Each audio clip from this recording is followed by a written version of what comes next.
예레미야서 강의 16강입니다. 예레미야 22장부터 보겠습니다. 주가 이같이 말하노라. 너는 유다 왕의 집에 내려가서 거기서 이 말을 고하여 말하라. 오 다윗의 보좌에 앉은 유다 왕이여, 너와 내 신하들과 이 문들로 들어오는 내 백성은 주의 말을 심을 들으라. 주가 이같이 말하노라. 너희는 공의와 의를 실행하고 압제자의 손에서 탈취당한 자를 구해내며 타국인과 압이 없는 자와 과부에게 잘못 행하거나 폭력을 행사하지 말고 이곳에서 무죄한 피를 흘리지 말라. 만일 너희가 참으로 이 일을 행하면 그때는 너희 다윗의 보좌에 앉을 왕들이 병거와 말을 타고 그와 그의 신하들과 그의 백성이 이 집의 문들로 들어오리라. 그러나 만일 너희가 이 말들을 듣지 아니하면 내가 나 자신으로 맹세하노니 이 집이 황폐하게 되리라. 주가 말하노라. 주가 유다 왕의 집에게 이같이 말하노라. 너는 나에게 길라하시며 레바논의 머리라. 그러나 내가 너를 반드시 광야로 사람이 살지 않는 성읍들로 만들리라. 또 내가 너를 대적하여 병기들을 가진 파괴자들을 모두 준비하리니 그들이 내 아름다운 백향목들을 잘라 그것들을 불 속으로 던지리라. 많은 민족들이 이 성읍을 지나며 각기 자기 이웃에게 말하기를 어찌하여 주께서 이 큰 성읍에 이같이 행하셨는가 하리라. 그러면 그들이 대답하리니 이는 그들이 하나님의 언약을 버리고 다른 신들을 경배하고 그것들을 섬겼음이라 하리라. 우리가 이해하기 힘든 내용은 따로 없습니다. 그래서 다윗의 보좌라는 말이 잠깐 나왔는데 4절에서 다윗의 보좌는 물론 다윗 자체를 말하는 것이기도 하지만 우리가 신약에서 주 예수 그리스도는 다윗의 계보를 통해서 나셨고 또 다윗의 왕권을 그분이 받으신 분인 것은 주님께서 이 땅에서 앉아 통치하실 천년왕국의 보좌가 다름 아닌 다윗의 보좌라는 사실을 우리가 기억해야만 하는 것입니다. 그래서 본문에서 다윗의 보좌에 앉을 왕들은 결국엔 주님께서 오셔서 그들 자리를 차지하시는 것이요. 그 전까지는 불의한 왕들이었지만은 주님께서 앉으시면 의로우신 주님께서 다윗의 보좌에서 의와 공의로 왕국을 통치하게 되시는 것입니다. 자, 그래서 다윗의 보좌의 특성은 다윗의 보좌에 앉은 왕은 어떻게 통치해야 하는가 하는 것을 말씀한 것이에요. 3절에서 공의와 의를 실행하라. 이건 주님께서 천년왕 때 하실 일이죠. 압제자의 손에서 탈취당한 자를 구해내고 타국인과 압이 없는 자, 과부에게 잘못 행하고 폭력을 행사하지 않고 무죄한 피를 흘리지 않고, 이건 전부 주님께서 하실 일들이죠. 이런 왕이 지금까지 다윗의 보좌에 앉지 않았을 뿐만 아니라 지구상에 어디에도 그런 왕이 없었었는데 주님께서 오시면 그때에서야 공의로운 주님께서 통치하심으로 그 보좌가, 다윗의 보좌가 공의로운 보좌가 되는 것입니다. 그래서 주님께서는 의와 화평을 주시는 분이시죠. 항상 순서는 의가 먼저고 그 다음에 화평인 것입니다. 천년왕국은 의가 먼저 세워지고 그 다음에 화평인데 주님께서 준비된 보좌, 다윗의 보좌에 앉으시면 그때부터 불의한 통치자들은 더 이상 없고 오직 주님께서 철장으로 다스리실 때 의로운 통치가 이루어지는 것이다. 그것을 알아야겠습니다. 그래서 4절에 너희가 이 일을 행하면 왕들이 계속 이어질 것이다. 그렇게 하지 않았죠. 그래서 시드기야로 사로잡혀가고 유다 왕국이 패망한 것이요. 7절에서 병기들을 가진 파괴자들을 준비한다. 물론 이것은 바벨론 왕 그리고 그의 군대를 가리키는 말인데 파괴자들이 와서 했던 일과 같은 일을 앞으로 대환란때 적그리스도와 그의 파괴자들이 와서 또 하게 될 것입니다. 8절에 많은 민족들이 이 예루살렘의 파괴를 보고 경악하게 될 것이다. 이런 얘기를 하고 있습니다. 9절에 그들이 하나님의 언약을 버리고 다른 신들을 섬겼다.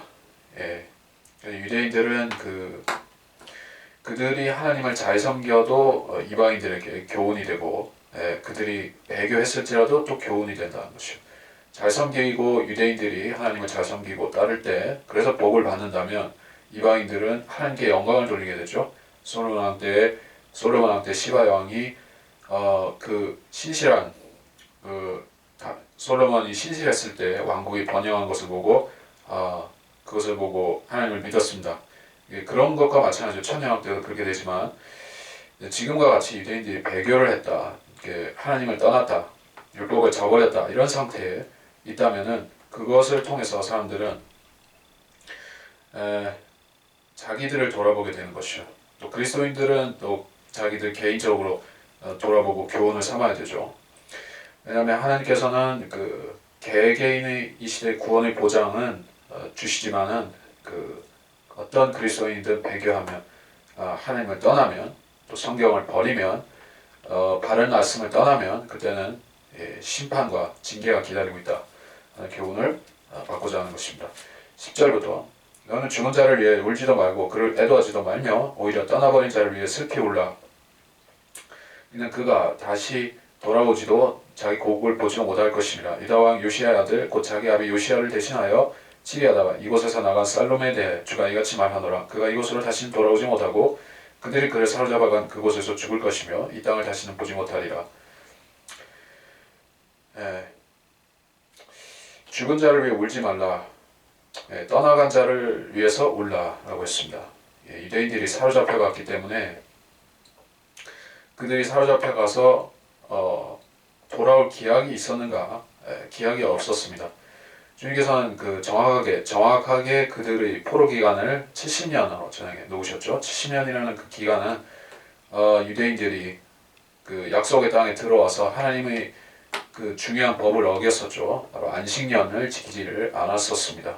그 6년째 밭을 갈고 7년째는 쉬어야 되는데 휴경을 안 하고 계속 땅을 부려먹은 것이, 그래서 주님께서 그 연수를 쭉 세고 계셨다가 70년, 70회를 해가지고 땅을 쉬게 만드시고 대신에 유대인들은 잡아가신 것이요.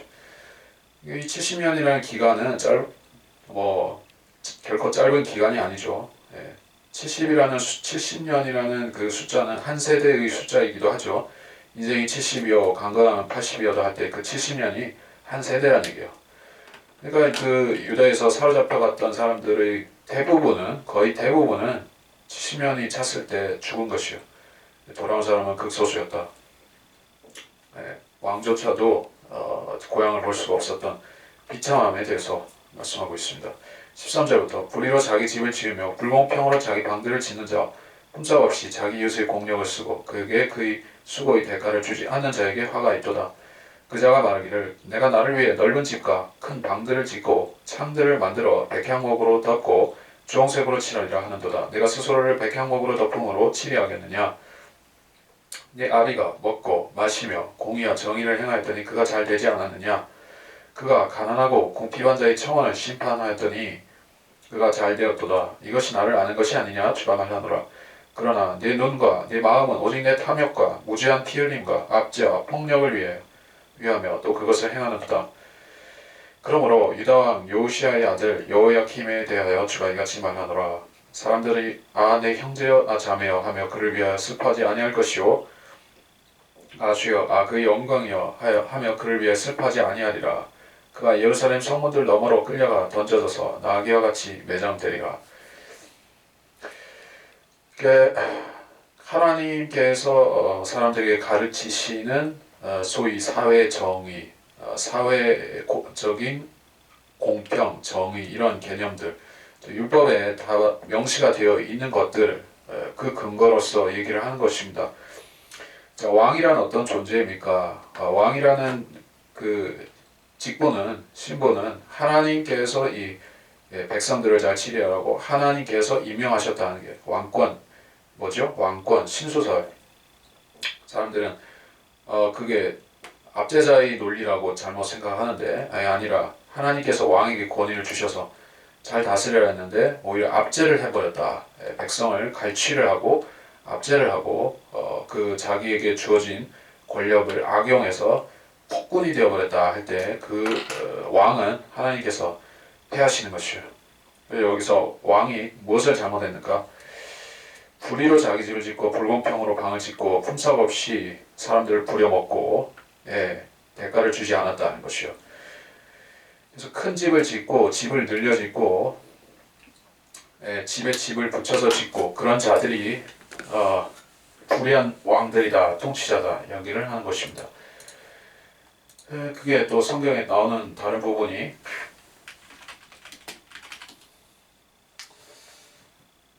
이사야 5장 8절 집에 집을 붙이며 들에 들을 이어서 거할 곳이 없게 하여 땅 가운데 홀로 있으려 하는 자들에게 화로다. 집에 집을 이어 붙이는 것은 다세대 주택이나 아파트먼트나 이런 것이 그런 형태죠. 도시에서 주로 사는 사람들은 그렇게 집에 집을 붙여서 살고 있습니다. 근데 들에 들을 이어서 대농장을 짓고 남미나 브라질이나 아르헨티나 이런 데 가면 대농장, 플랜테이션 농업을 하죠. 또 미국에 가면 대농장들을 하죠. 예전에는 그렇게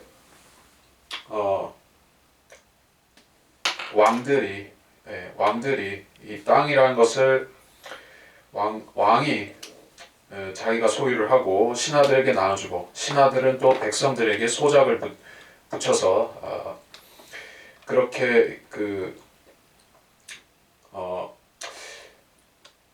공모를 받아서 왕정을 유지를 하죠.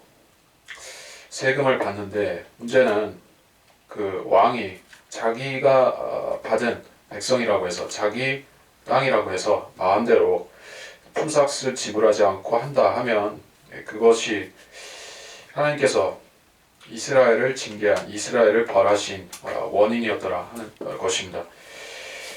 이와 같은 일이 대환란 때에도 또 벌어지기 때문에 하나님께서는 야고보서에서 그런 부분에 대해서 경고를 하고 계십니다. 야고보서 5장이죠. 야고보서 5장에서 부자들이 왜 심판을 받는가?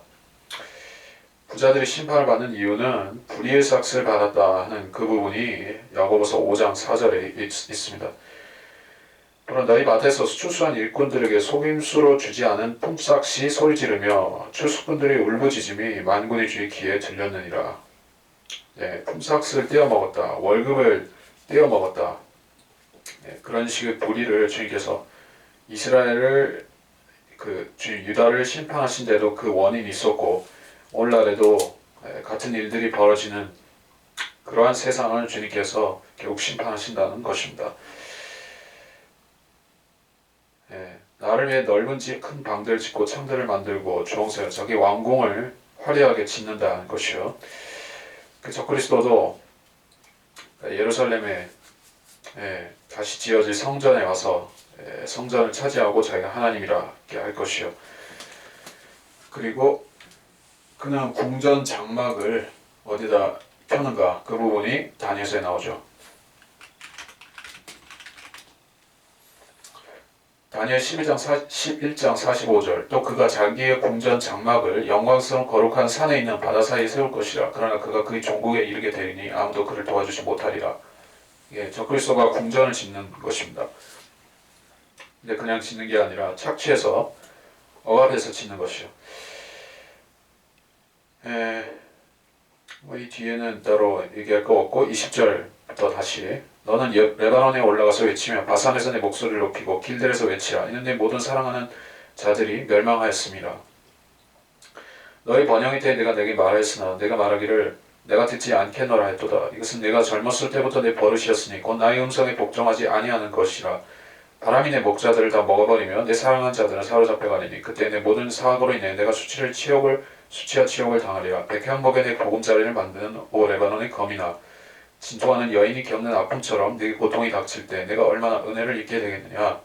주가 말하노라. 내가 살아있나니 유다의 왕 여호야킴의 아들 코니아가 내 오른손에 인장 반지라 할지라도 내가 거기서 너를 빼내어 내 생명을 찾는 자들의 손, 즉 내가 두려워하는 얼굴을 가진 자들의 손과 바빌론 왕 느부갓네살의 손과 칼디아인들의 손에 주리라. 또 내가 너를 낳은 네 어미를 너희가 태어나지 않은 다른 나라로 쫓아 내리니 거기서 너희가 죽으리라. 그들이 돌아오고 싶어하는 그 땅으로 돌아오지 못하리라. 이 사람 코니아가 멸시받는 부서진 우상이냐? 그가 그 안에 아무런 즐거움이 없는 그릇이냐? 어찌할 그들 즉 그와 그의 씨가 그들이 알지 못하는 땅으로 쫓겨났느냐? 오 땅이여 주의 말을 들으라. 주가 이같이 말하노라. 너희는 이 사람이 자식이 없겠고 그의 평생에 번성치 못할 사람이라고 쓰라. 이는 그의 시에서는 아무도 번성치 못하며 다윗의 보좌를 다윗의 보좌에 앉아 유다를 다스릴 자가 더 이상 없을 것임이라. 자, 예언적인 초림과 예언적인 관련이 있는 말씀이 나왔습니다. 여코니아라는 이 왕이 예수님의 조상이 될 수 없는 이유가 나온 것이요. 자, 그걸 보기 앞서서 일단 본문을 보면 백향목의 보금자리를 만드는 레바논의 검이나, 자, 레바논의 그 상징이 레바논이라는 나라의 상징이 백향목인 것은 아실 것이요. 백향목은 그 나라의 주된 사물이면서 상징이다시피 한 것입니다.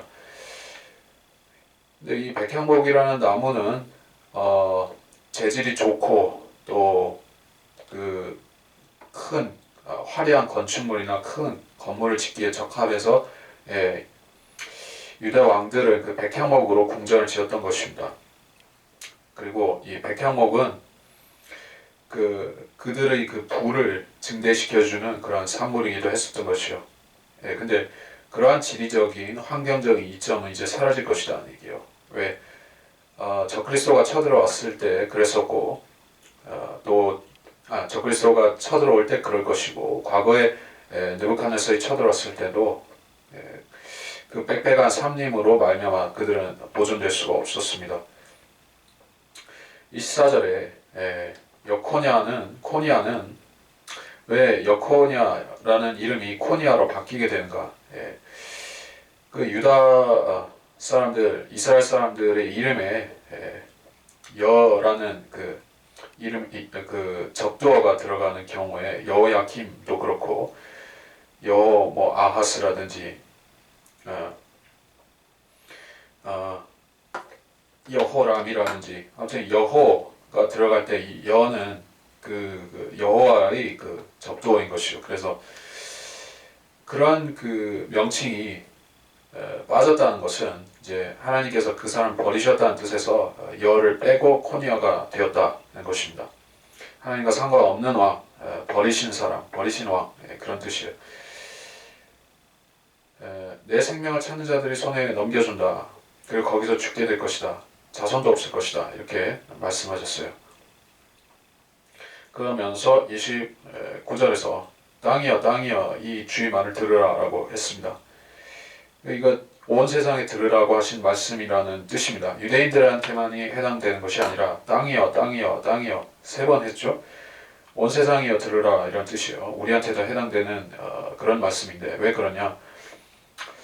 코니아를 통해서는 다윗의 그 왕가의 계보가 이어지지 않게 되었다는 것입니다.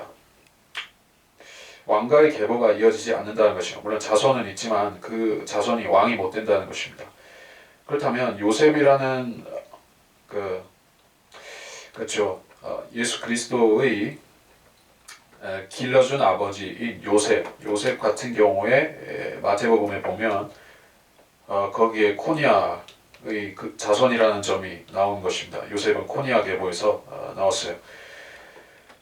그래서 요셉이 예수 그리스도의 친부라고 하면 예수님은 코니아의 자손이기 때문에 다윗의 보좌에서 통치할 수가 없게 된 것입니다. 예수님이 재림하셔서 다윗의 보좌에 통치하신다는 예언을 성취시킬 수가 없게 되는 것이요. 그렇기 때문에라도 예수님은 요셉의 아들은 될 수가 없다는 것입니다.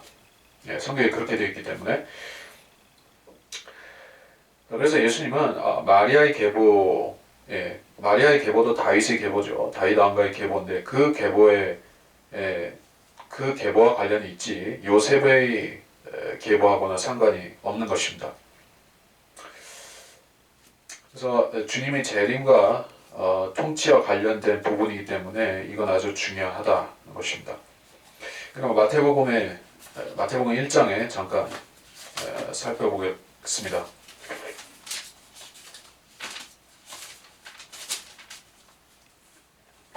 마태복음 1장 11절로 16절 사이에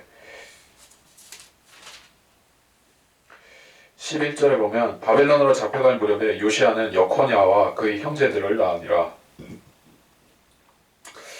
바빌론으로 잡혀간 후에 여코냐는 살라디엘을 낳고 살라디엘은 수룹바벨을 낳고 이렇게 되어 있습니다. 그래서 여코냐가 나오죠. 그 반면에 누가복음 1장에 가서 보면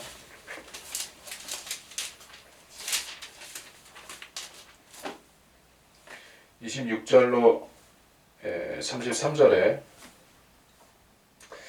천사가 가브리엘이 그가 다윗의 보좌를 이어받는다. 이게 누가복음 1장 32절에 그에게 그의 조상 다윗의 보좌를 주실 것이며 33절에 그는 야곱의 집안을 영원히 통치할 것이요 그의 왕국은 무궁하리라.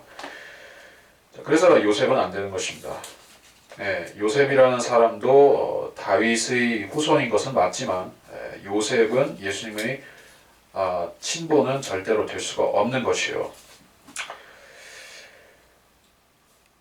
자, 그래서 이 사람은 그런 심각한 하나님의 징계와 저주를 받았습니다. 왜냐하면 자기 아버지가 신실했는데 그 신실함을 더럽혔기 때문에 결국 하나님께서 그를 약속의 씨에서 끊어버리신 것이다 얘기입니다. 23장으로 가겠습니다. 23장 주가 말하노라 내 초장의 양을 죽이고 흩어버리는 목자들에게 화 있으리라. 그러므로 이스라엘의 주 하나님이 내 백성을 기르는 목자들에게 이같이 말하노라. 너희가 내 양무리를 흩어버렸고 몰아냈으며 그들을 돌보지 아니하였도다. 그러나 내가 너희 악행을 너희에게 벌하리라. 주가 말하노라. 또 내가 그들을 몰아낸 모든 나라에서 내 양떼의 남은 자를 모아서 그들의 양우리로 다시 데려오리니 그들이 다산하고 번성하리라. 또 내가 그들을 먹일 목자들을 그들 위에 세우리니 그들이 더 이상 두려워하지거나 당황하지 않으며 부족하지도 아니하리라. 주가 말하노라. 주가 말하노라. 보라 그 날들이 오리니 내가 다윗에게 한 의로운 가지를 일으키니 한 왕이 치리하고 번성하여 지상에서 공의와 정의를 실행하리라. 그의 날들에 유다는 구원을 받고 이스라엘은 안전하게 거하리라. 이것이 그의 이름이니 그는 주 우리의 의라 불리리라. 그러므로 주가 말하노라. 보라 그 날들이 오리니 그들이 더 이상 이집트 땅에서 이스라엘 자손을 인도해내신 주께서 살아계시거니와 라고 말하지 않고 이스라엘 집의 씨를 북쪽 나라와 내가 그들을 몰아냈던 모든 나라로부터 인도하고 이끌어준 주께서 살아계시거니와 라고 말하리니 그들이 그들 자신의 땅에 거하리라. 자, 목자들 이스라엘 집은 양떼요. 하나님께서는 이스라엘 집이 양오리다 이렇게, 그리고 그 백성들은 양떼다 이렇게 말씀한 것이요. 양오리라는 개념이 초장이죠. 초장이고 백성들은 양떼, 그리고 백성을 치리하는 그 왕들은 목자들이죠. 그 주님 자신도 목자이시죠. 양을 이끄는 목자시죠. 그 교회에게 있어서도 머리요 목자이시지만 이스라엘에게 있어서도 주님께서는 목자 곧 왕이신 것입니다. 그래서 주님 대신에 백성을 치리하라고 위탁하셨던 그 목자들 유다의 왕들이 잘못을 했기 때문에 하나님께서 심판하시는데 양머리를 흩어내고 돌보지 않았다. 못된 목자, 나쁜 목자, 게으른 목자에 대한 징계와 심판인 것입니다. 3절에 보면 내가 그들을 몰아낸 모든 나라에서 남은 자들을 모아서, 이 남은 자들이라 했을 때 유대인들이 남은 자들을 회복시킨다, 남은 자들을 돌려보낸다 하는 그 유대인의 남은 자들을 말합니다. 이것은 이사야서 11장 11절로 12절에 같은 내용이 나옵니다.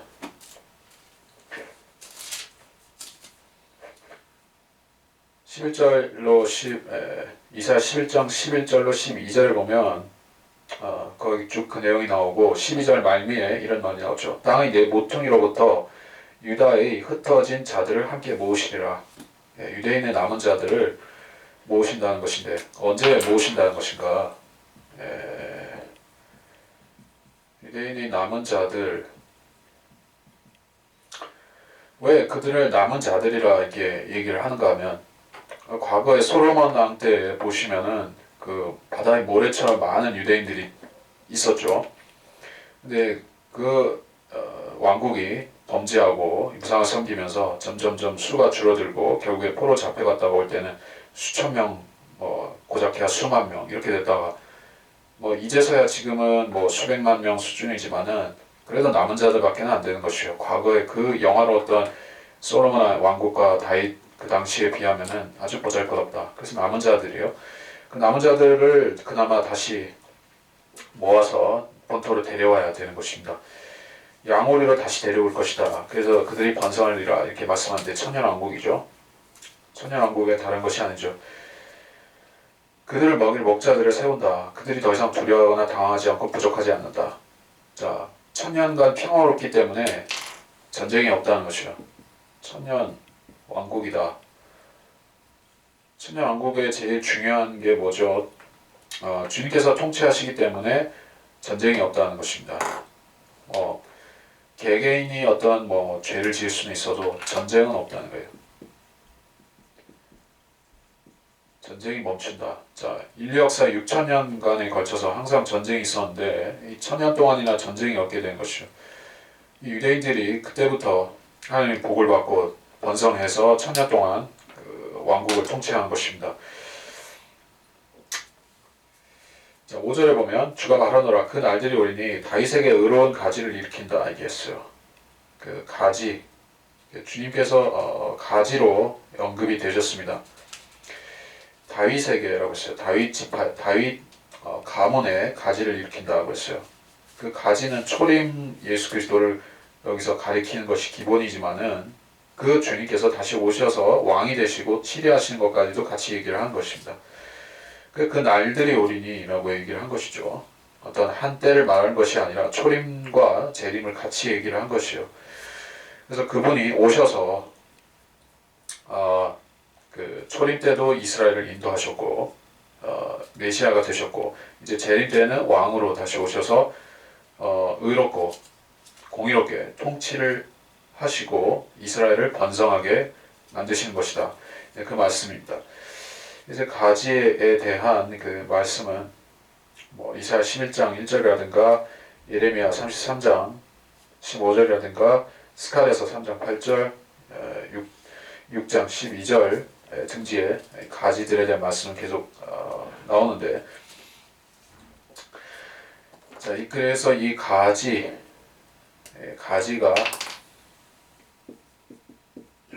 그리스도를 가리킨다는 것입니다.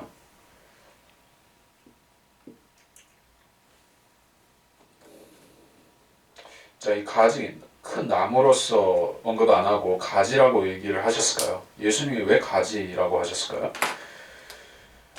그 적그리스도는 가지, 적그리스도도 물론 예수님을 흉내내니까 가지이기도 하지만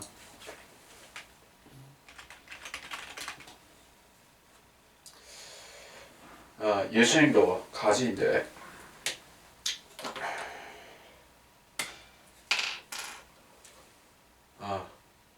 찾아볼 구절이 뭔지 떠올랐는데 다윗의 뿌리다 그 부분을 좀 보겠습니다. 요한계시록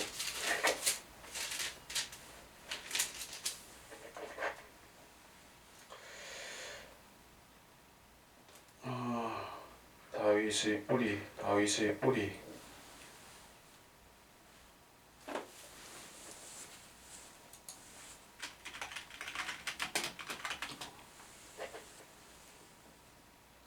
요한계시록 5장 5절에도 있고 22장 16절에도 있는데 22장 16절에 보면 나 예수는 교회들에 관한 이런 일을 너에게 증거하기 위하여 나의 천사를 보내었노라. 나는 다윗의 뿌리요 자손이며 또 빛나는 새벽별이라 하시니라.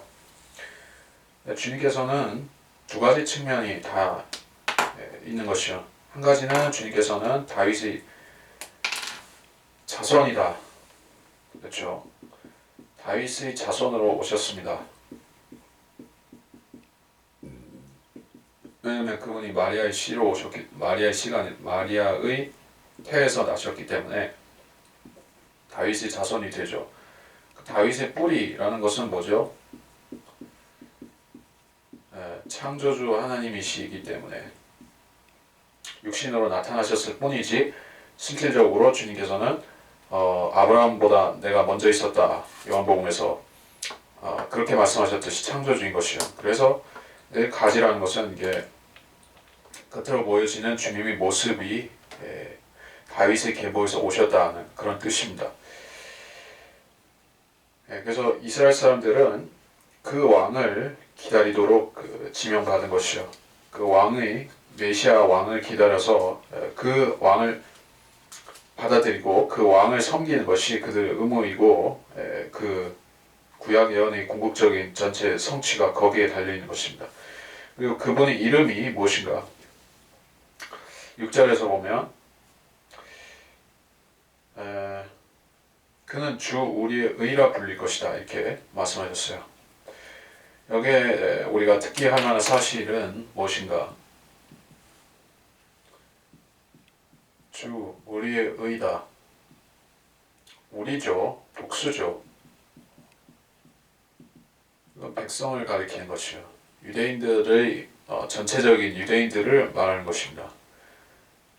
그리스도인 같으면은 우리보다는 이 자리에 주님은 나의 의다 이렇게 언급하는 것이 타당하겠죠. 여러분이 그리스도인이라고 하면 개별적으로 그렇게 됩니다.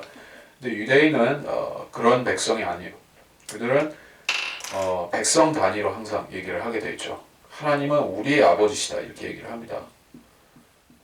하나님은 우리의 아버지시라. 예수님을 죽이려고 했던 유대인들도 하나님은 우리의 아버지시라 이렇게 얘기를 하는 것이에요. 요한복음에. 왜 그런가 하면 하나님께서 그들의 그 유대인의 자손들과 언약을 체결하셨기 때문에 아브라함의 언약, 이삭과 야곱의 언약을 체결하신 관계이기 때문에 그런 집단적인 아버지와 또 자녀의 관계가 되는 것이죠. 그래서 여기서도 여전히 주 우리 의가 되시는데 물론 구약 시대에는 유대인들이 그렇게 고백한다고 해서 항상 그런 것은 아니었습니다. 왜냐하면 그 유대인들 개별적인 영적인 상태도 좌우를 했기 때문에 하나님께서 그래서 그들이 아버지가 되실 수도 있고 아닐 수도 있었던 것이요. 오히려 그들은 마귀를 아버지로 모시고 있었다. 그것이 초림 당시의 유대인들의 영적 상태였던 것입니다. 그래서 유대인들이 참으로 회심한 상태에서 민족적으로 깨끗하게 회심한 상태에서 주님을 우리 아버지라고 부른다면은 그것은 주님이 받아주시는 것이에요. 그러니까 여기는 실질적으로 주님께서 우리의 의가 되신다. 그들이 그걸 믿고 있고 주님께서도 유대인들을 받아주셨다 하는 상태에서 이렇게 불리는 것입니다. 천년왕국 때는 유대인들이 다 전체적으로 구원을 받아서 이렇게 하나님의 것이 되고 그 백성 하나님 것이 되고 하나님께서는 그들의 의가 되시는 것이요. 지금은 그렇지는 못한 것을 우리가 알 수가 있습니다. 그래서 7절에서 이집트 땅에서 이스라엘을 인도해내신 주께서 살아계시거니와가 아니다 라고 했어요. 그럼 무엇이냐? 주님께서 더 큰 일을 행하실 것인데 그 일이 이스라엘의 기념으로 될 것이라는 얘기예요. 북쪽 나라에서 인도하신 그분이다 얘기를 하고 있는데 북쪽 나라에서 인도하신다는 것은 그 이사야 43장을 잠깐 보고 있습니다.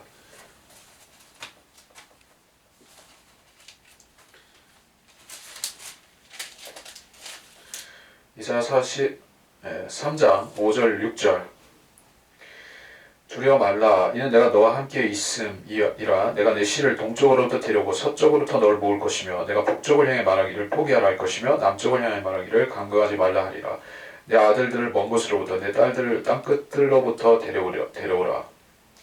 동서남북에 다 흩어져 있는데 유대인들이 지금도 우리가 잘 보게 되면은 그런 게 있습니다. 유대인들이 대부분 동쪽에서 다 돌아왔고 서쪽에서도 사실은 돌아왔고 그러니까 서쪽이라고 할 때 그것은 그 유럽 이런 데서 많이 돌아왔죠. 상당수가 다 돌아왔고 남쪽에서도 에티오피아 같은 데서 유대인들이 다 왔죠. 근데 아직도 안 돌아온 데가 있습니다. 저 북쪽에 러시아가 아직 유대인들이 거기 좀 살고 있습니다. 그리고 미국도 마찬가지요. 북미 대륙에 그쪽에 유대인들이 많이 600만인지 뭐 그렇게 살고 있는 것이요. 물론 미국이라는 나라 자체는 이스라엘 기준으로 있어서 서쪽이 돼야 되지만은 위도상으로 더 위에 있으니까 북쪽이라고 말할 수가 있다는 얘기예요. 그러니까 북쪽으로부터 유대인들이 대거 다시 귀환해야 되는 그 약속이 아직 남겨져 있다는 얘기입니다. 북쪽에서 돌아와야 돼요. 북쪽에서 러시아에서도 오고 미국에서도 오고 다 와야 되는 것입니다. 근데 아직 안 왔으니까 이거는 미래에 이루어질 것이다 한 걸 우리가 알 수가 있겠죠. 물론 그런 의미도 있을 뿐더러 유대인들이 다시 북쪽 방향으로 사로잡혀갈 때가 있을 것이다 하는 의미도 됩니다. 대환란 때죠. 대환란 때 이스라엘 사람들은 어디인지 정확하게 특정은 못하지만 북쪽으로 많이 잡혀갈 것이다. 그러다가 다시 환란이 끝나고 주님 재림하실 때 다시 북쪽에서 다시 내려오는 것입니다. 유대인들이 본토로 돌아오는 것을 여기서 말씀하고 있어요. 자, 그래서 이것을 뭐라고 표현하면은 적절할 것인가? 출애굽 사건이 있고 이에 견줄 만한 사건은 이제까지 없었습니다. 그래서 제2의 출애굽이라고 말할 수가 있을 것입니다. 엑소더스다, 엑소더스, 탈출이다, 그런 뜻이죠. 영어에서 출애굽기를 엑소더스라고 하죠. 이 엑소더스라는 명칭을 1948년도에 유대인들 나라 세울 때 그때도 다시 그런 개념을 많이들 씁니다. 거의 거기 비견할 만하다 이렇게 얘기를 하면서 근데 숫자적으로 보자면은 그만큼 되지는 않죠. 출애굽 당시에는 약 정확하게는 알 수가 없지만 약 200만이 넘는 숫자가 혼혈족까지 포함해서 200만이 넘는 숫자가 이집트에서 나왔던 것이요. 그만한 숫자가 유대인들이 이방 나라에서 탈출한 사건은 이제까지는 없었어요. 한꺼번에 그렇게 많이 나온 적이 없었던 것이요. 근데 대환란 끝에는 그런 일이 또 생긴다 하는 얘기를 아무래도 한다고 봐야겠습니다. 유대인들이 본토로 돌아오는 사건이 있을 것이라는 얘기예요. 9절 선지자들로 인하여 내 안에 있는 내 마음이 상하며 내 모든 뼈가 떨리니 주로 인하여 그의 거룩하심의 말씀들로 인하여 내가 술 취한 사람 같으며 포도주에 만취된 사람 같도다. 이는 이 땅이 가늠하는 자들로 가득 찼고 맹세로 인하여 이 땅이 애도하기 때문이니 광야의 초장들이 마르고 그들의 행위는 악하며 그들이 힘쓰는 것은 정직하지 않도다. 선지자와 제사장이 다 불경하니 정녕 내가 내 집에서 그들의 사악함을 보았노라. 주가 말하노라. 그래야 그들의 길이 암흑 속에서 그들에게 미끄러운 길들 것처럼 되리니 그들이 내쫓겨 거기서 쓰러지리라. 이는 그들을 감찰할 때 내가 그들에게 내릴 재앙을 가져올 것이니라. 주가 말하노라. 또 내가 사마리아의 선지자들에게서 어리석음을 보았나니 그들이 바알로 예언하며 내 백성 이스라엘로 그릇되게 하였도다. 내가 또한 예루살렘의 선지자들에게서도 끔찍한 일을 보았나니 그들이 간음하고 거짓말로 행하는도다. 그들이 또 행악자들의 손을 튼튼히 하며 아무도 자기 악함에서 돌이키지 아니하니 그들 모두가 내게는 소돔 같고 그곳 거민들은 고모라 같도다. 거짓 선지자들 그 얘기를 하고 있습니다. 9절에서 선지자들로 인해서 마음이 상하고 뼈가 떨린다. 예레미야의 심정이 왜 그렇게 되었는가? 내가 술 취한 사람 같고 포도주에 취한 사람 같도다. 주님의 심정이 예레미야의 심경이 되었다는 것인데 주님께서 재림하실 때 술 취한 사람처럼 이렇게 화를 내시면서 분노하시면서 나타나시는 모습이 바로 이사야서에 지금 찾아보면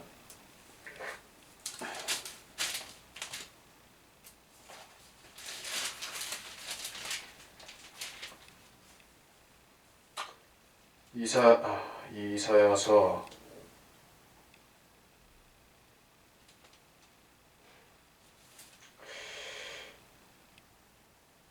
술 취한 자 같이 온다.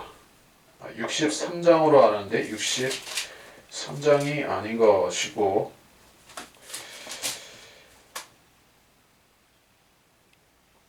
이사야서 63장에서는 포도즙 틀을 밟는 얘기를 하고 계시죠. 그리고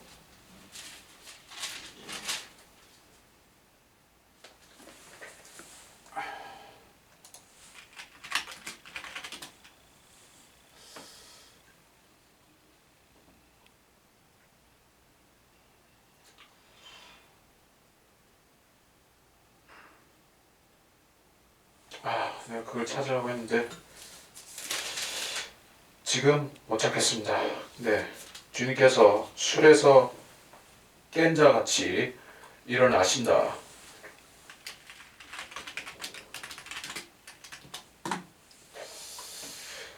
그런 부분이 있는데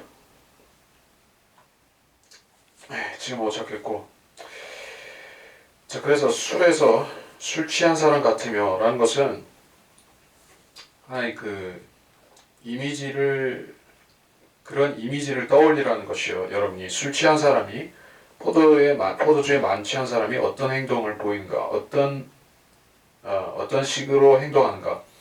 술 취하면 사람이 뭐 가지각색이죠. 뭐 화를 내는 사람도 있고 또 조용해지는 사람도 있고, 근데 보통은 난폭해지는 그런 경우가 많죠. 어떤 신경이 제멋대로 풀어지면서 난폭하게 날뛰게 되는 것이요. 그래서 마치 제어할 수 없는 그런 성난 짐승처럼 막 날뛰는 모습을 생각해 보면 되는 것이요. 뭐 하나님의 거룩하신 말씀이 왜 사람을 그렇게 경노시키는가, 참을 수 없을 만큼 경노하게 만드는가 하는 것이요. 왜냐하면 하나님 말씀을 통해서 우리가 세상 죄들의 모든 진면목들, 세상 죄인들의 모든 그 진면목들을 보게 되면 우리가 하나님께서 노하시는 만큼 화를 내게 되는 것이요. 그래서 예레미야는 거짓 선지자들에 대해서 너무나 화가 난 것입니다. 왜냐하면 그 자들이 하나님의 말씀을 훔쳐서 거짓되이 쓰고 있기 때문에 그 사람들에 대한 분노가 머리끝까지 찬 것이요. 이 땅이 가늠한 자로 찾고 맹세로 인해서 애돈다라고 했어요. 맹세로 인하여, 자, 이 맹세는 주의 이름으로 하는 그 맹세를 말하는 것입니다. 서원을 하고 맹세를 하고, 그렇죠. 종교적인 사람들은 항상 예수님의 이름을 앞에 내세워서 무슨 일을 하고, 뭐 기름 부음이 어쩌고 저쩌고 하면서 하나님의 이름을 붙여서 뭔가를 하는데, 실제로는 그 하나님의 뜻도 상관없는 것이요. 하나님 말씀과 상관이 없는 것을 하나님의 이름을 붙여서 한다면은 그것이 역시 하나님께서 노하시는 것입니다. 선지자와 제사장이 다 불경하니라고 했어요. 선지자와 제사장이, 자, 선지자도 그렇고 제사장도 그렇고 백성의 머리가 되는 사람들이고, 그들이 올바로 백성을 지도하면 백성이 설령 패역했다 할지라도 고쳐질 가망이 있다는 것입니다. 머리는 머리의 역할이 정해져 있죠. 머리라는 것은 이게 몸이 잘못된 방향으로 가려고 할 때 그 몸을 돌이킬 수 있는 것이 머리가 하는 일이죠. 머리라는 것은 전체적으로 보면 작은 부분일지 몰라도 거기에 지혜가 있고 판단이 있고 또 바로잡음이 있기 때문에 그 머리를 통해서 이 몸의 잘못된 것들을 고칠 수가 있는데, 머리가 썩어버리면 결국엔 그 왕국이든 그 백성이든 바로잡힐 수가 없다는 것입니다. 그들의 사악함을 내 집에서 보았다. 이렇게 성전에서 그들이 불의를 보여진 것이요. 어떤 불의인가? 예레미야 7장 8절을 15절에 보면,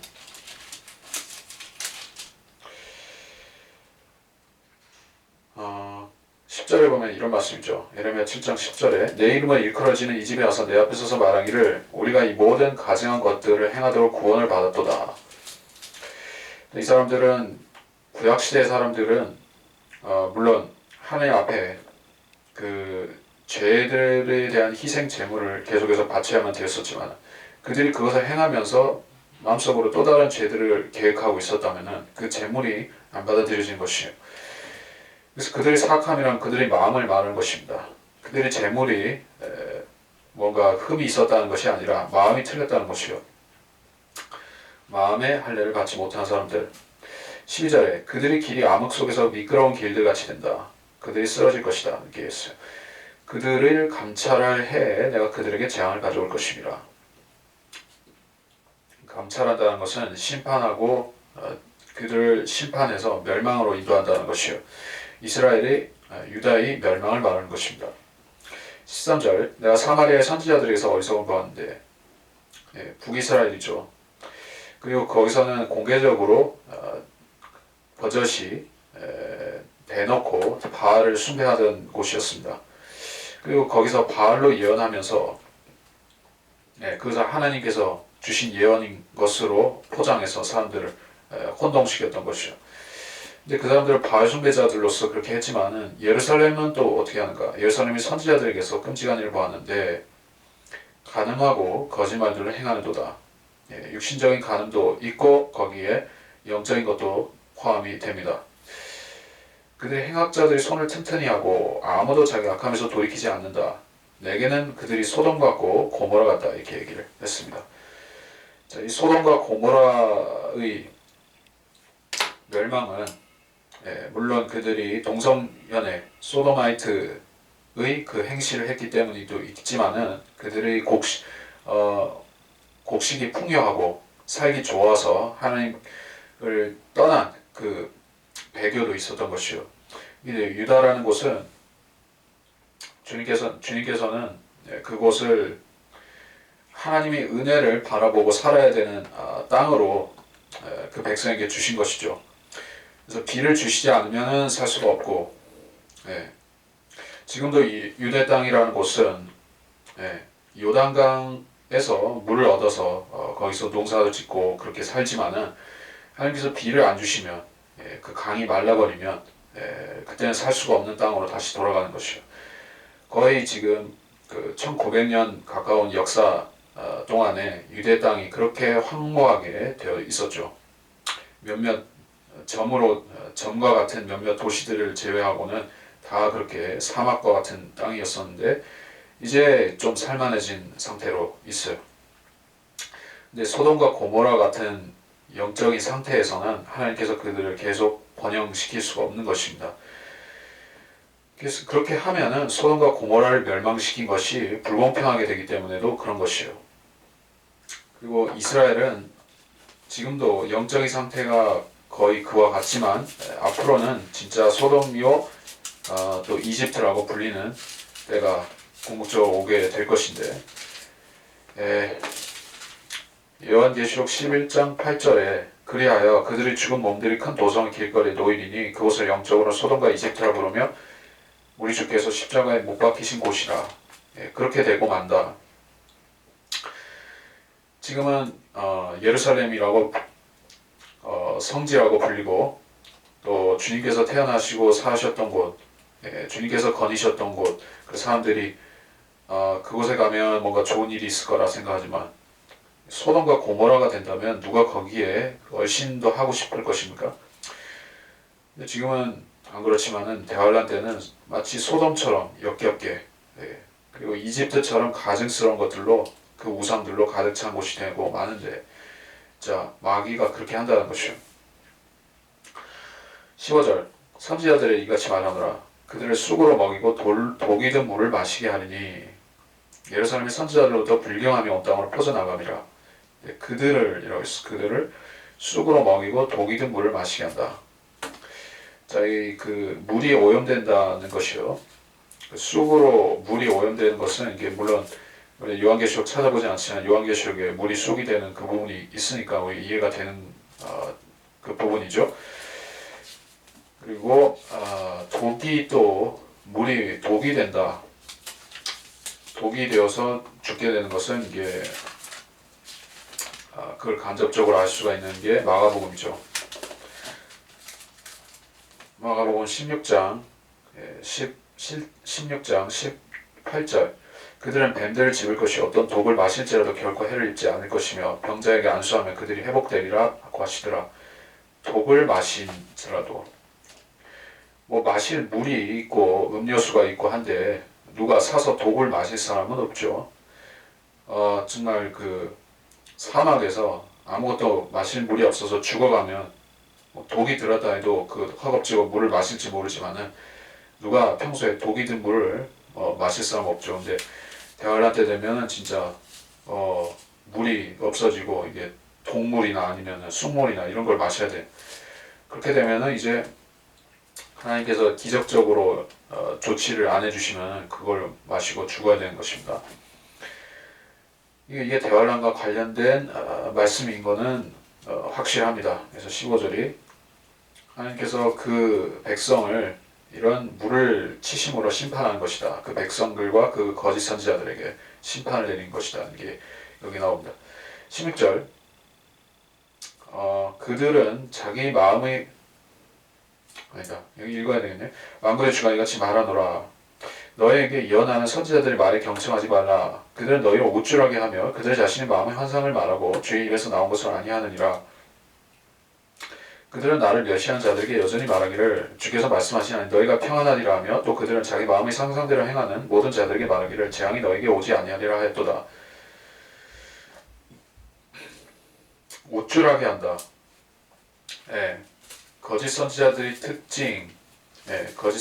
특징이 우쭐하게 하고 달콤한 말을 하게 하고 사람들을 그 자만심을 부추기는 말을 하고 그것이 이 거짓 선지자들의 특징이에요. 이 거짓 선지자들에 대한 그 사도 바울의 서신서들과 또 베드로의 서신서에 보면 이런 말씀인데 베드로후서 2장 3절에 그들은 탐욕을 품고 지어낸 말로 너희에게서 이득을 취하느니 이제 그들의 심판은 예로부터 지체하지 않으며 그들의 멸망은 졸지 아니하느니라. 지어낸 말인데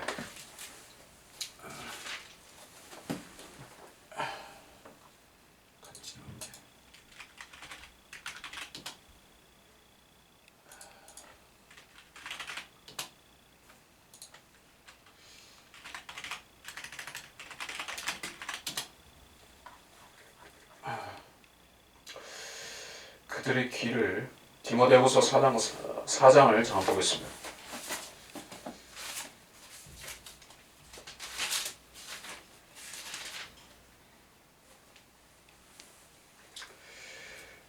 디모데후서 4장 3절 때가 이르리니 사람들이 건전한 교리를 견디지 못하고 그들 자신의 정욕에 따라 가려운 길을 즐겁게 해줄 선생들을 많이 두리라. 또한 그들이 길을 진리에서 돌이켜 꾸며낸 이야기로 돌리리라. 이것이 지금 이 시대의 특성입니다. 과거에도 사람들은 그런 경향이 있어 왔지만 그런 사람들이 대다수를 차지하고 있는 것이 지금입니다. 마지막 때의 현상들 가운데서 여러분이 지진이라든지 화산이라든지 기상의 이변이라든지 많은 사람들이 그런 것은 알고 있어요. 그런 것에 대해서는 또 사람들이 민감하기도 합니다. 왜냐하면 당장 사람이 죽고 살고 하는 문제가 있기 때문에 그렇죠? 지진이 나서 당장 사람이 죽느냐 마느냐 그런 문제가 있기 때문에 그런 것에 대해서는 이게 엔드타임 시그널이다. 사람들이 들썩들썩 그렇게 소동을 부리지만은 사람들이 제일 덜 민감한 것, 둔감한 부분이 바로 영적인 부분이에요. 마지막 때의 현상을 가장 잘 캐치할 수 있는 장소는 교회의 강단들인 것입니다. 강단들에서 선포되는 메시지들이 어떤 경향으로 바뀌어지고 있나 하는 것을 우리가 관찰할 적에 지금이 마지막 때가 가까웠다, 어느 정도 가까웠다 하는 것을 우리가 알 수 있을 것입니다. 마지막 때의 시그널로서 교회 강단에서 선포되는 메시지가 어떻게 변질이 됩니까? 소위 말해서 번영신학으로 거의 메꿔지다시피 그렇게 되고 만 것입니다.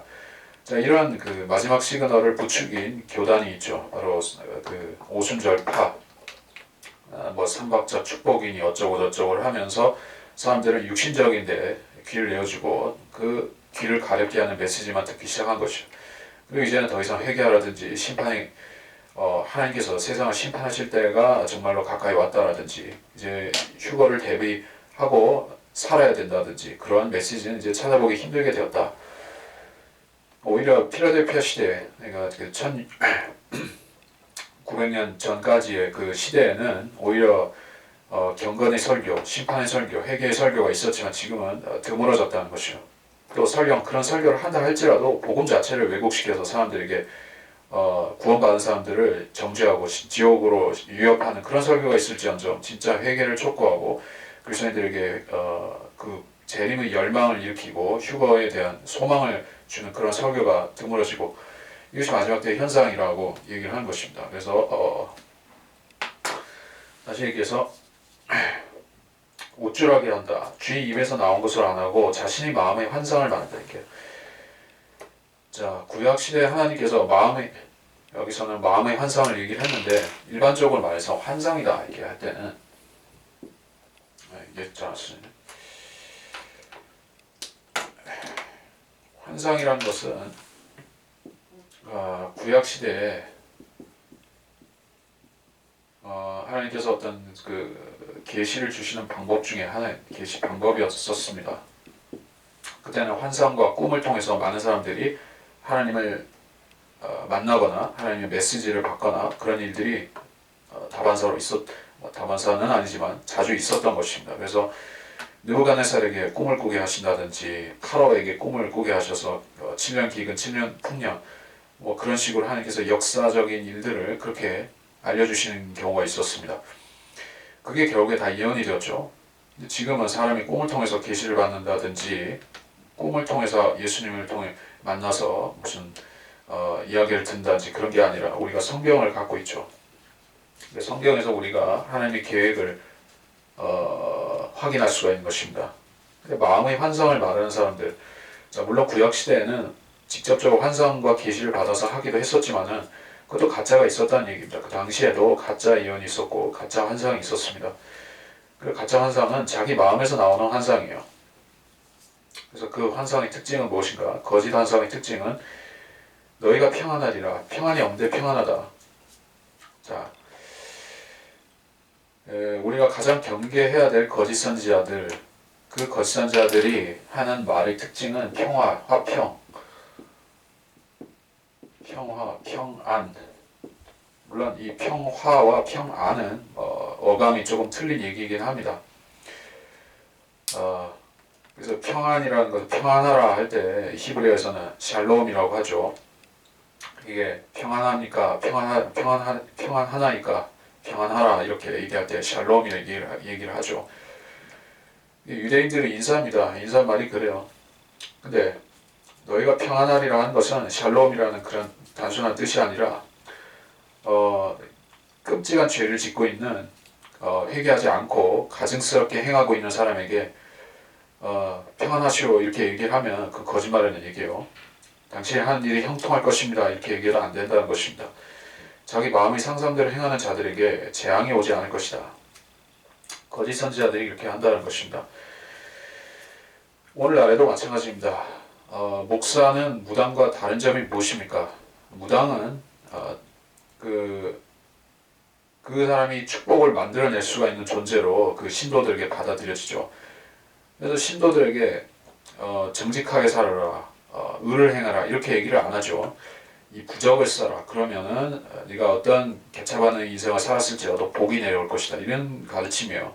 그러니까 무당들이 가르치는 것과 거짓 선지자들, 이스라엘의 거짓 선지자들이 가르치는 것은 99.9% 같은 얘기인 것입니다. 그 사람이 어떤 형편없는 영적 상태에 있든지 상관없이 어떤 종교 행위 또는 어떤 부적을 쓰는 행위 또는 어떤 그 선지자에게 뇌물을 바치는 행위, 뇌물을 고이는 행위 그런 것을 통해서 이게 화를 입지 않고 재앙에서 면제받을 수 있으리라는 그러한 희망을 주는 것이 무당들과 거짓 선지자들의 행각인 것이요. 재앙이 너에게 오지 아니하리라. 이거를 다른 말로 해서 뭐라고 표현을 하죠? 무조건적인 평안을 약속하는 것. 이것이 바로 이 기복 신앙이죠. 자, 신앙이라는 것 자체는 하나님을 믿는다는 그 신앙 자체는 기복과는 구별이 되어 있습니다. 이 믿음이라는 것은 환경에 구애받지 않고 일단 하나님을 신뢰한다는 것이기 때문에 설령 하나님이 나한테 복을 안 주실지라도 믿겠다는 믿음이 바로 이 신앙, 그리스도인의 신앙의 기조인 것이요. 근데 내가 하나님이 나한테 복을 주시면 그때는 믿겠고 나한테 화를 주시면 그때는 나 하나님 떠나겠다. 이게 얘기하는 것은 이게 신앙의 근본이 아닌 것입니다. 기복 신앙이라는 것은 그리스도인이 근본 신앙을 버린 것을 기복 신앙이라고 얘기하는 것입니다. 나한테 복을 주기 때문에 내가 교회도 다니고 기도도 하겠고 하나님을 섬기겠다는 것이요. 그럼 나한테 복을 안 내리시면 그때는 교회도 안 다니고 기도도 안 하고 예배도 보지 않고 또 성경도 버리겠다는 것이요. 그것이 기복 신앙입니다. 거짓 선지자들은 그런 사람들 앞에서 복을 주겠노라라고 사람들을 속이는 것이요. 18절에 누가 주의 계획에 참여해 그의 말을 알아들었고 그의 말을 주의하여 들었느냐. 주의 계획에 누가 참여했는가. 그러니까 누가 하나님의 국무회의에 들어가서 하나님께서 그 플랜을 연간 플랜과 이 시대적인 플랜을 짜는 것을 누가 듣고 왔느냐 하는 얘기예요. 자, 오늘날에는 18절과 같은 말씀에 대해서 나는 그렇게 했다라고 주장하는 거짓 선지자들, 거짓 여선지자들, 거짓 여자 목사들, 거짓 남자 목사들, 박수무당이나 여자무당의 다름 아닌 자들이 수없이 나타나고 있습니다. 그런 자들은 자신들이 셋째 하늘, 즉 낙원에 가서 하나님의 말을 듣고 왔다고 얘기를 하는 것이요. 천사들의 얘기를 들었을 뿐 아니라 예수님이 나한테 뭐라고 했다는 것이요. 저희가 하늘나라에 그 마실 나가듯이 왔다 갔다 한다는 식으로 가서 뭐 별거에 다 듣고 온다는 식으로 얘기한 거예요. 하나님의 계획을 안다는 소리인데 그런 사람들이 성경 해석을 하는 거 보면 다 엉망진창이죠. 영적 해석을 하고 사사로운 해석을 하고 또 진리 말씀을 혼잡게 만들고 그런 사람들이 자신은 주의 계획에 참여하여 그의 말을 알아듣고 이렇게 얘기를 하는 것입니다. 19절 보라 주의 회오리 바람이 진노 가운데서 나갔으니 아주 심한 회오리 바람이라 그것이 악인의 머리 위에 가혹하게 떨어지리라. 주의 분노는 그가 실행하여 자기 마음의 생각들을 이루기까지는 돌이키지 아니하느니 훗날들에 너희가 그것을 완전히 깨닫게 되리라. 내가 이 선지자들을 보내지 아니했음에도 그들이 달리며 내가 그들에게 말하지 아니하였는데도 그들이 이언하였도다. 그러나 만일 그들이 내 계획에 참여하여 내 백성으로 내 말들을 듣게 했더라면 그들이 내 백성을 그들의 악한 길과 그들이 행위 악함에서 돌아서게 하였으리라.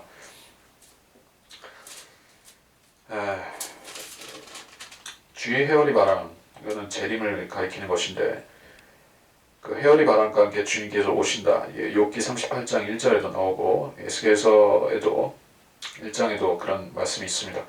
회오리 바람은 그 주님의 재림과 동반된 것이다. 그러한 현상이다 하는 거예요. 그리고 이 회오리 바람은 그 악인의 머리 위에 떨어지는 회오리 바람입니다. 사탄의 머리를 상하게 하시는 회오리 바람인 것이에요. 그러므로 여기서 악인의 머리라는 것은 적그리스도 자신을 가리킨다라고 얘기를 하는 것입니다. 20절 주의 분노는 완전히 그것이 실행되기 전까지는 돌이키지 않는다라고 했어요. 하나님의 진노가 완전히 실행된다. 세상에 대한 진노,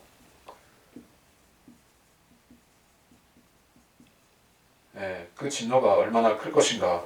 그 진노가 지금 실현된다면 세상이 지금과 같지 않았겠죠. 근데 주님께서는 아껴두고 계신 것입니다. 아껴두고 한 번에 표출하기 위해서 아껴두고 계신 것이요. 한 번에 표출하는 때가 오는데 그것이 대환란이죠. 그리고 대환란 때 주님께서 진노를 완전히 이루시면 그때는 이 세상에 다시 화평이 오게 됩니다. 훗날들에라고 했어요. 훗날들에 그것을 깨닫게 된다. 훗날들이죠. 훗날들. 천년왕국 때나 혹은 재림하시는 그때에 유대인들은 하고 깨닫게 된다는 말씀이요. 지금은 아니란 얘기죠. 지금은 그리스도인 성경을 아는 그리스도인들만이 알고 있죠.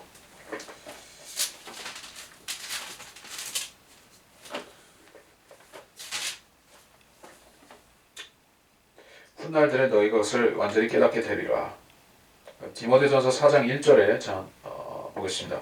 이제 성령께서 분명히 말씀하시나니 마지막 때 어떤 자들이 믿음에서 떠나 미혹하는 영들과 마귀들이 교리들을 따르리라. 어떤 자들이 교회를 다닌다는 사람들이 그 믿음에서 떠나 자기들이 구원받은 그 믿음을 말하는 것이요.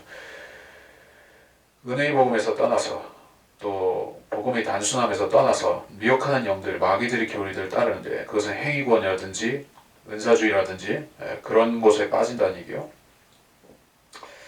그런 은사주의에 빠지게 되면 사람이 기본적으로 어떤 상태가 되는가 하면 그 신경과민이라고 하죠. 신경과민적이다 이런 얘기를 하죠. 신경쇠약이라는 얘기도 합니다. 은사주의자들이 성경을 해석하는 방식이라든지 그 사람들이 신앙적인 행태라든지 하는 걸 보게 되면 신경쇠약과 신경과민의 그런 교차되는 모습을 볼 수가 있어요. 하나님의 심판에 대해서 물론 우리는 경고해야 되고 또 두려워해야 되고 세상 사람들에게 밝혀야 되고 그렇지만은 그 사람들은 신경과민적으로 반응을 합니다. 짐승의 표다 이렇게 얘기하면 그 사람들은 신경과민적으로 막 사시나무 떨듯이 두려워하는 그런 것을 말하는 거예요. 그리고 정말로 민감해야 되는 그런 부분, 하나님의 은혜의 복음의 그 기본적인 데 대해서는 무신경하게 넘어가는 거예요. 행위 구원을 받아들일 뿐만 아니라 또 은사주의식으로 체험 구원을 받아들일 뿐만 아니라 또 성경적인 은혜 복음을 오히려 거부하는 것을 볼 수가 있습니다. 그러니까 정말로 그 사람한테 중요한 것, 내가 지옥에 가느냐 하늘나라를 가느냐 하는 그 문제에 있어서는 둔감하고 미련하게 굴면서 어떤 시대적인 그 징조나 뭐 예언적인 징조에 대해서는 과민 반응을 보이더라 하는 것이요. 그렇게 되지 않기 위해서는 우리가 하나님의 말씀을 시대를 올바로 나눠서 해석하는 것이 기본이죠. 21절에 내가 그들에게 말하지 않았는데도 예언하였도다. 사역자들에게 해당되는 얘기예요. 목사들에게 직접적으로 해당이 되는 것입니다. 하나님이 시키지 않은데 목사를 했다 하면 이 말씀에 저촉이 된다는 얘기죠. 오늘날에는 선지자들이 아니라 목사들이기 때문에 소명이라는 것, 부르심이라는 것. 자, 그리스도인에게 있어서는 누구든지 소명이 있을 수가 있고 소명이 있고 또 부르심도 있습니다. 무엇으로 부르셨는가 하는 것은 자기가 물론 결정하는 것이 아니라 하나님께서 무엇을 시키시느냐에 따라서 정해진 이 사람을 어떻게 쓰시겠다는 그 방침인데 하나님께서는 한 가지만 고집하시는 것이 아니라 A, B, C, D로 주시는 것이에요.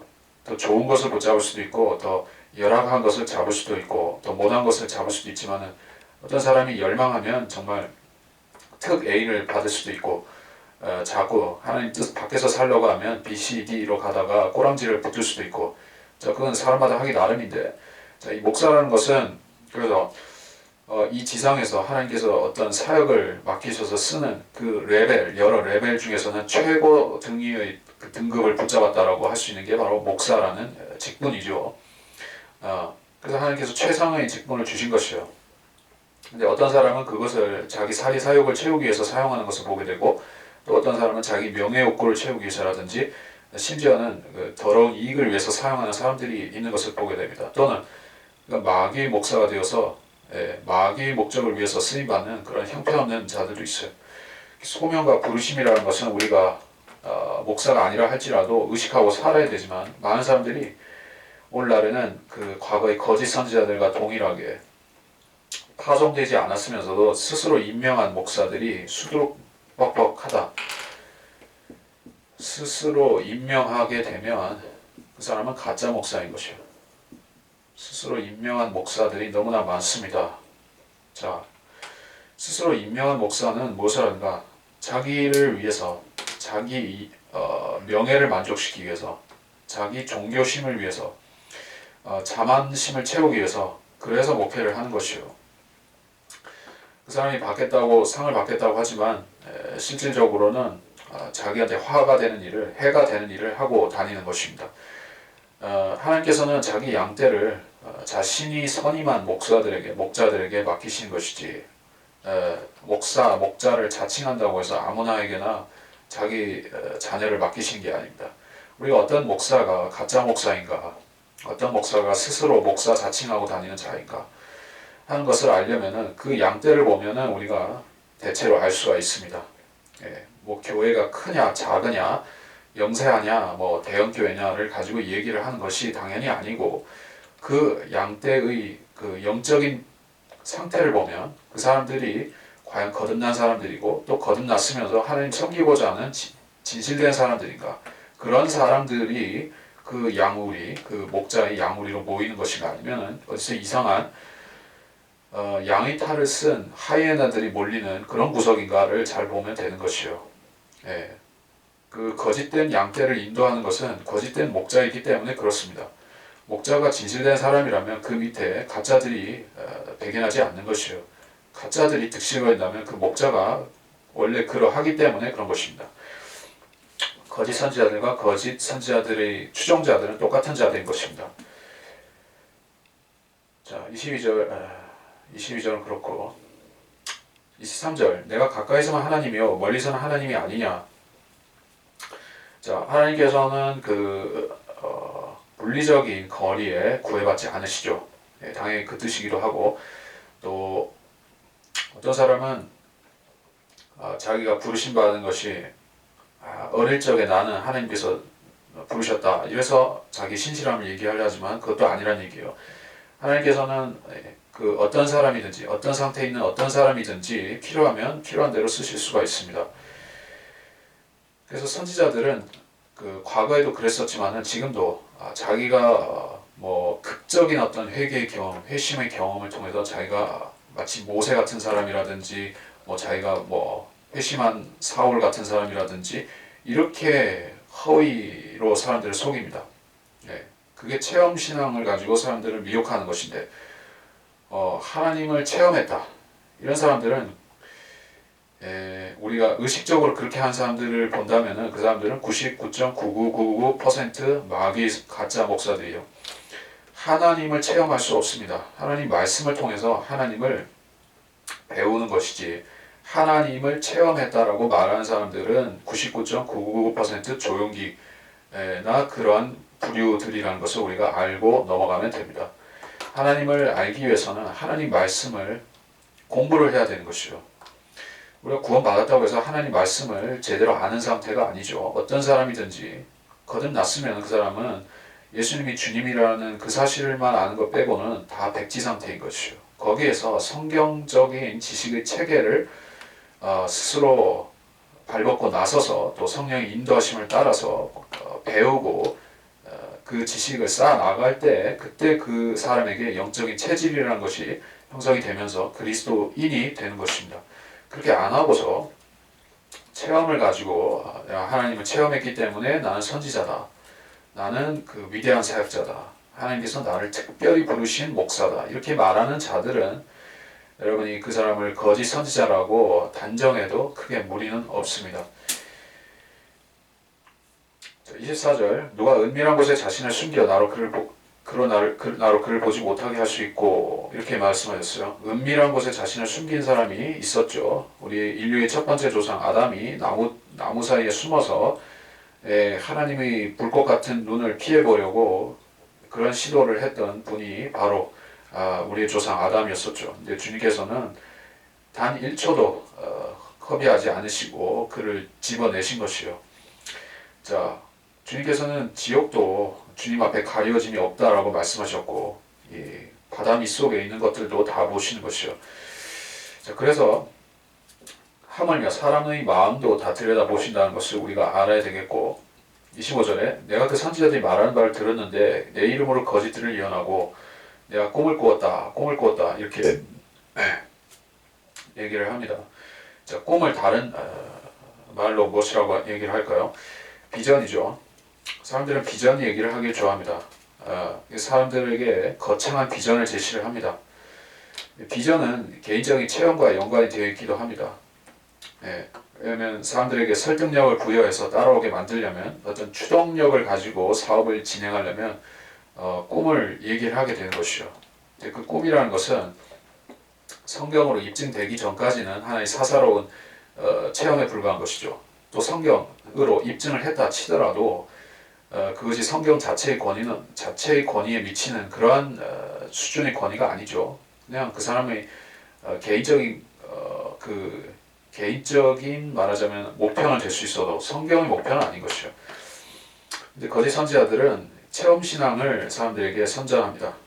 예, 그 구약 시대에도 표적이 있고 이적이 있고 기적이 있고 다 그랬었지만은 그 당시에 사람들도 말씀 중심적으로 믿고 말씀 중심적으로 살고 그거는 구약 시대에도 달라지는 게 아닙니다. 구약 시대에도 기본적으로 말씀 중심이고 거기에 기적도 있고 표적도 있고 했었습니다.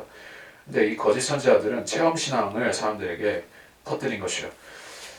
시간이 많지 않기 때문에 쭉쭉 빨리 23장을 다 하려고 하니까 시간이 조금 모자랄 수가 있어서 만일에 이걸 하다가 쭉 끊어지게 되면 이게 좀 곤란하니까 배터리가 나가버릴 수가 있어요. 그래서 안전빵으로 안전하게 가만히 있어봐. 이게 32절까지만 하고 그냥 마치는 게 좋겠습니다. 하다가 배터리가 나가버릴 수가 있습니다. 그래서 32절까지만 하고 이번 시간을 마치는 게 좋겠습니다. 쭉 보겠습니다. 26절 거짓들을 예언하는 선지자들의 마음속에 이것이 얼마나 오래 있으랴. 정녕 그들은 자신의 마음을 속이는 선지자들이로다. 그들의 조상들이 바알을 인하여 내 이름을 잊어버렸던 것처럼 그들 모두가 자기 이웃들에게 그들의 꿈들을 말하며 내 백성으로 하여금 내 이름을 잊게 하려 하는도다.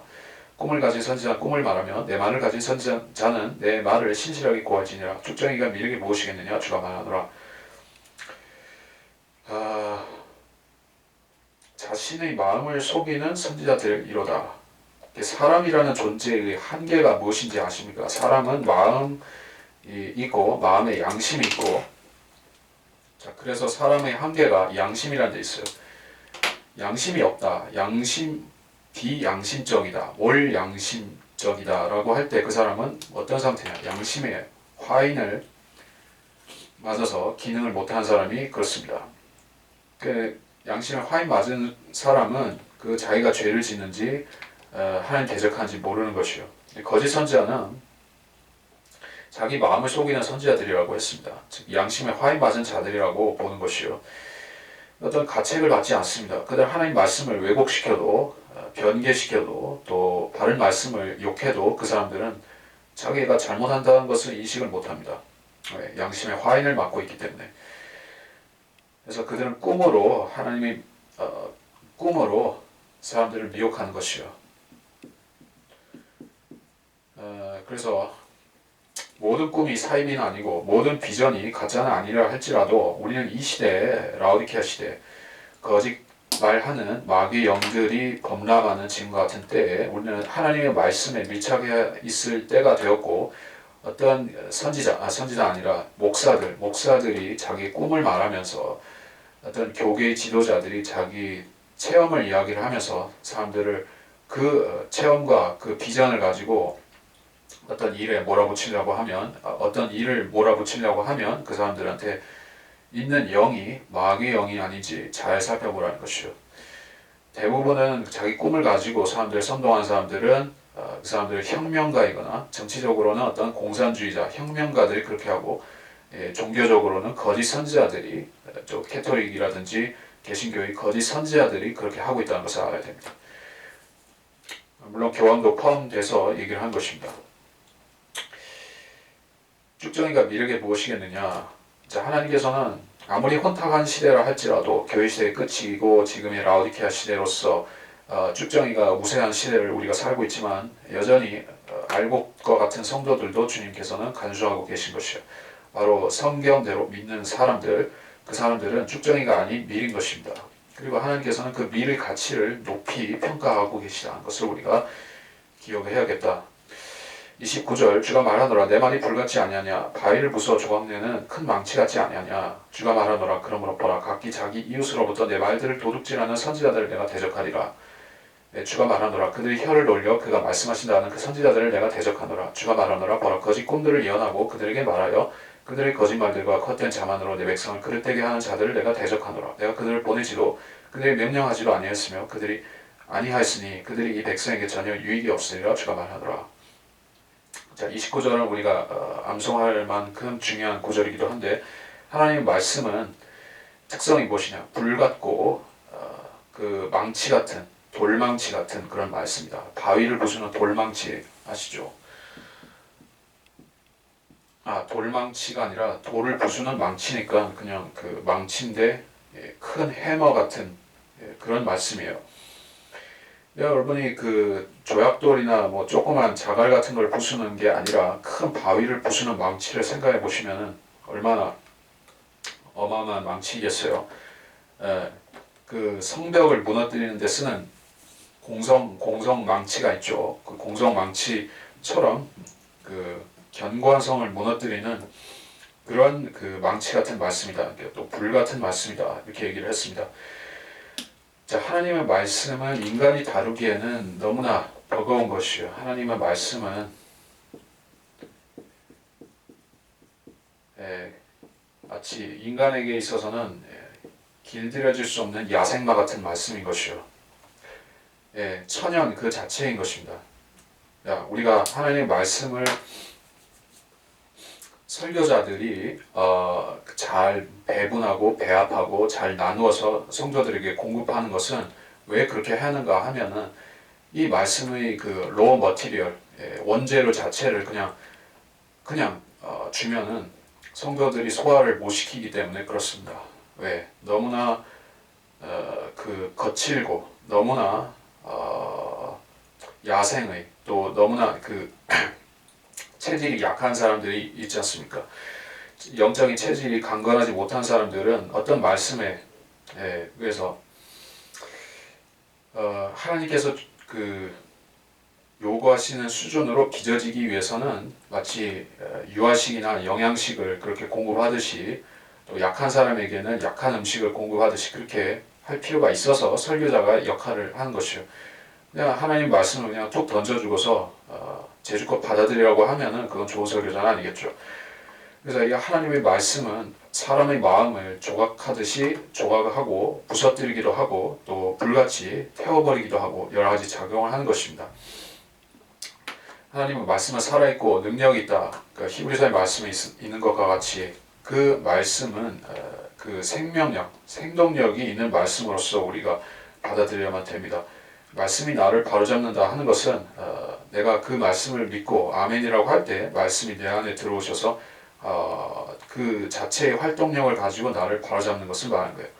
말씀이 죽은 말씀이라고 하면 개혁성경의 말씀이라고 하면 또 NIV의 말씀이라고 하면 또 캐톨릭 성경의 말씀이라고 하면 죽은 말씀이죠. 그 죽은 말씀은 사람을 고쳐줄 수가 없어요. 죽은 말씀은 죽은 사람을 낳을 뿐입니다. 죽은 종교인을 형성할 뿐이에요. 자, 그래서 30절에 내 말들을 도둑질하는 선지자들을 내가 싫어한다, 대적한다 라고 하셨습니다. 그가 말씀하신다 하고 거짓말하는 그 선지자들을 대적한다. 자, 아까 했던 얘기가 같습니다. 자기 이웃으로부터 내 말들을 도둑질한다 라고 했어요. 하나님께서는 이 피족에 하나님 말씀을 넣어주셨죠. 자연계시를 통해서 넣어주시고 또 복음 설교자들 통해서 전도자들 통해서 구령자들 통해서 다양한 경로로 말씀을 이 씨처럼 막 뿌려놓고 사람들에게 받아들이도록 하십니다. 근데 말씀을 훔쳐가는 자들이 나타나는 것이요. 신학자들이 와서 이 말씀은 이 뜻이 아니고 저 말씀은 저 뜻이 아니고 히브리어나 헬라어를 보면은 이 말씀은 이 뜻이 아니다. 이렇게 사람들을 고쳐주려고 하는 것이요. 하나님 말씀을 믿는 믿음에서 고쳐서 자기들의 지식으로 동화시키려고 한다. 그게 도둑질하는 놈들이다. 이게 도둑질하는 선지자들은 바로 신학교 강단에 서 있는 자들이 그렇게 하고 있고 목사들이 또 신부들이 그런 자들이 이게 하고 있는 것이요. 하나님의 말씀은 설교자가 그 말씀을 다루는 자세부터가 믿음으로 해야 되는 것입니다. 믿지 않고서 해석만 하려고 하면 말씀은 그 사람에게 아무 유익도 될 수 없을 뿐더러 오히려 하나님께서 그 사람을 버림받은 마음에 내버려 두신다는 것을 알아야만 됩니다. 말씀을 올바로 해석하기 위해서는 그 말씀을 100% 내가 이성으로 알건 모르건 간에 무조건적으로 순응하고 받아들인다는 그 자세가 1차적으로 있어야만 되고 그것을 바탕으로 해서 믿음을 바탕으로 해서 거기서부터 성령의 지혜를 가지고 해석을 들어가는 것이죠. 믿음이 없는 상태에서 해석을 하려고 한다 하면 그것은 거짓 선지자의 거짓말밖에는 나올 수가 없습니다. 그래서 32절까지를 마쳤고 자 이제 시간 다 되었으니까 그냥 마치겠습니다.